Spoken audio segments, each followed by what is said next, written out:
대표님, 요즘 해외 부동산, 해외 주식, 해외 법인 투자 많이들 고민하시죠? 그런데 구조를 잘못 짜면 수익의 절반이 세금이랑 과태료로 날아가는 경우 실제 상담에서 정말 자주 봐요. 오늘은 해외 투자에서 가장 많이 터지는 실수 3가지 딱 정리해 드릴게요. 지금 시작하려는 분들은 특히 끝까지 보셔야 합니다.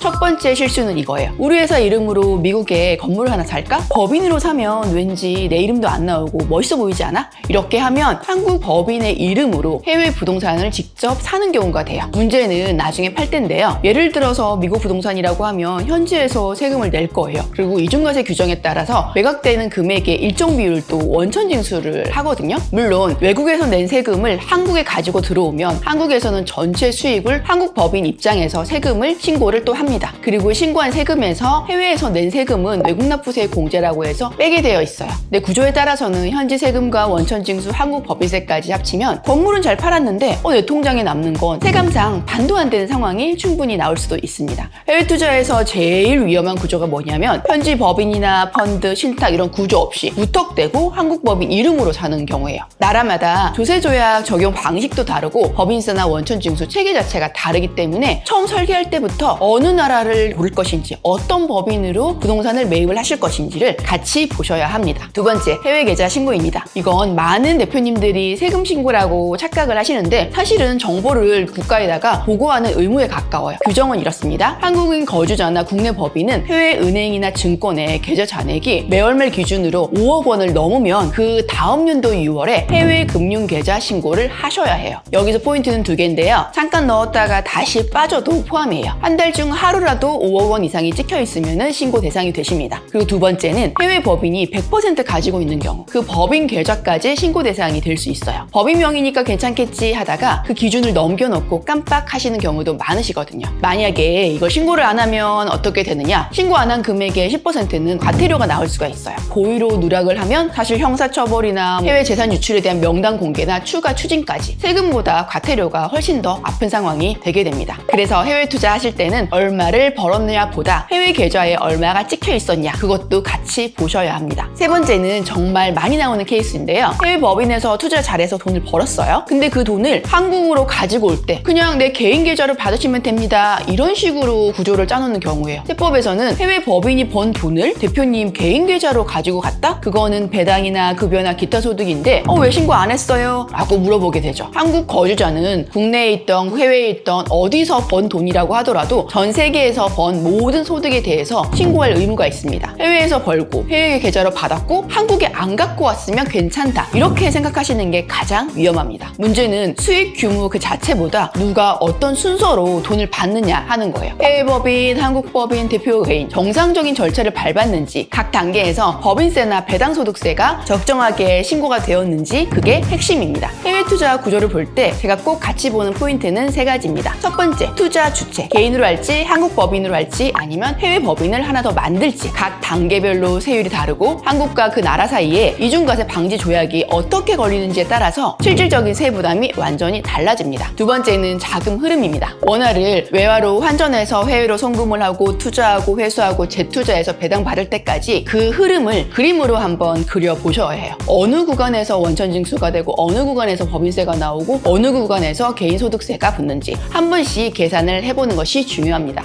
세 번째는 신고 의무예요. 해외 금융계좌 신고는 5억 원을 기준으로 하기 때문에 해외 부동산을 취득하든 보유하든 양도하든 모든 것은 신고를 하셔야 되고요. 해외 현지 법인 관련 규정들까지도 한국에서 정보 보고를 뭘 해야 하는지도 같이 체크하시는 것이 중요합니다. 투자 자체보다 이 3가지를 빼먹어서 세금의 과태료까지 내는 경우가 종종 있거든요. 해외 투자에서 제일 안타까운 케이스입니다. 나쌤이 강조해드립니다. 해외 투자는 어디에 투자하느냐보다 어떤 구조로 돈을 벌고 어떤 구조로 돈을 가지고 오느냐가 훨씬 중요합니다. 실수 3가지 다시 정리해드릴게요. 한국 법인 이름으로 해외 부동산을 그냥 사는 구조. 월말 기준 하루라도 5억 원이 넘는 해외 계좌 신고를 안 하는 경우. 세 번째, 해외 법인에서 번 돈을 대표자 개인 계좌로 바로 받는 경우. 이 3가지만 피하셔도 해외 투자에서 세금으로 새는 돈을 상당 부분 막으실 수 있습니다. 영상 도움되셨다면 구독과 좋아요 부탁드리고요. 공유 한번 해주시면 해외 투자하시는 다른 대표님들께도 큰 도움이 될 겁니다.